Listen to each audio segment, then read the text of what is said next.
outra dica que eu também dou, que eu acho importante, às vezes o advogado ele não se atém muito ao teor da decisão. Por exemplo, teve uma decisão que converteu flagrante preventiva pelo motivo, vamos supor, para assegurar a aplicação da lei penal, vamos dar só esse exemplo, único motivo.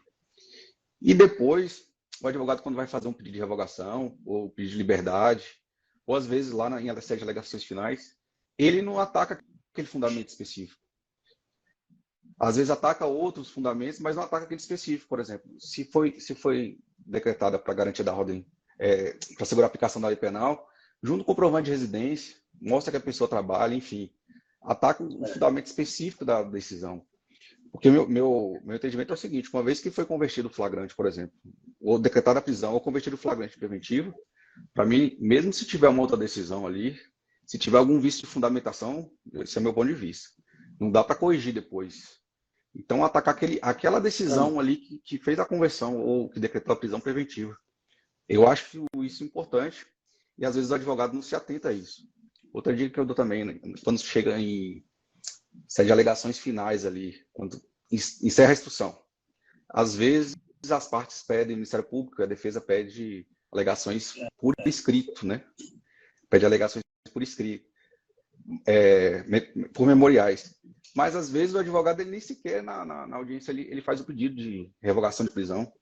E, às vezes, o fundamento da decisão ali, da prisão preventiva, da segregação cautelar, nem se justifica mais. Por exemplo, às vezes foi por conveniência da instrução, por ter ameaçado alguma testemunha ou a vítima.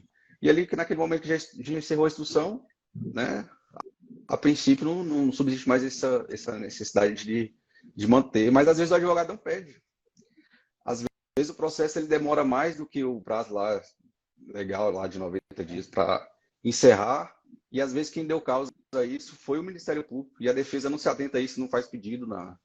Então, eu acho que são pequenos detalhes que fazem diferença. E assim, mas respondendo a sua pergunta, para mim, advogado mais objetivo, direto ao ponto, e realmente olhando caso a caso ali, qual é o caso do seu cliente específico, o que foi decidido, e isso para mim faz diferença.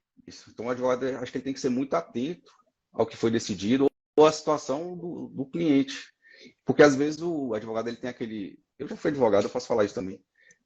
Tem uns modelos, mas tem que se adequar, tem que pegar aquele modelo e adequar aquele caso específico. E às vezes não se adequa, então fica aquele pedido genérico demais, grande demais, que vai falar dos requisitos, enfim. Aí às vezes fica muito grande, mas com relação àquele fato específico, não fala nada ou quase nada.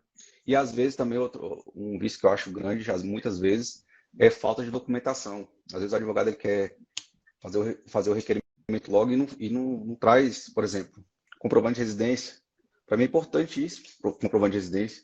Se a pessoa trabalha, se tem carteira assinada, junto com o comprovante que trabalha, eu acho que tudo isso ajuda. A situação do réu, por exemplo, se ele é casado, se tem filho, porque tem que mostrar que tem uma pessoa ali e que aquela pessoa tem reside, né, tem uma residência fixa e que tem trabalho lícito, né, exerce uma profissão lícita. Porque às vezes é um caso isolado, mas às vezes o advogado não demonstra isso nos autos. E aquela história, o juiz ele só vai analisar o que tem nos autos. E às vezes o advogado, na ânsia de peticionar, fazer rápido, peca por essas questões e pode atrapalhar a situação do cliente ou deixar de ajudar.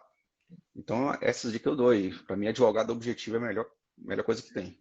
Eu falo por estar de lá de cá, né? E às vezes, quando a gente está como advogado, a gente não percebe isso, porque... Concordo.